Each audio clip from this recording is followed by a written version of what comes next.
Ngicela ukukudedela. Bengingazi ukuthi mase kuphela uthando koyedwa kuyoqatsela komunye osanothando kumuntu ongasenathando.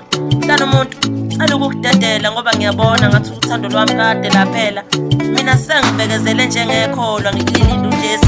Mntana umuntu, leni inhliziyo yami akudlalwa ngayo, ukhumbule ukuthi ngiphila ngayo nami iyona kuphela lena engikuthanda ngayo.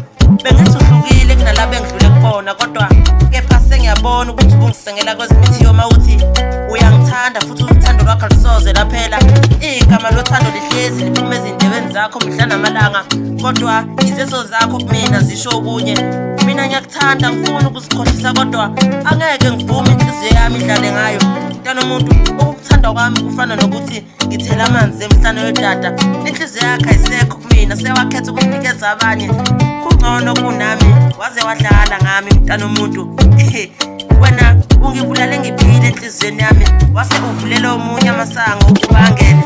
Mina ngicela ukudedela mntana umuntu, ngiyabona uthando lami awusenalo.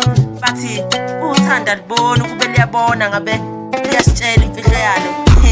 Azi ukuba uthando liyabona kwesinye isikhathi ngabe lifaka ibuko, kodwa mina bengisacela ukudedela ngoba ukuthanda kwami akusho lutho kuwena kuyinezeneze. Ngiyabonga imini imbongo obhalile sholo phansi sonkondlo umangele.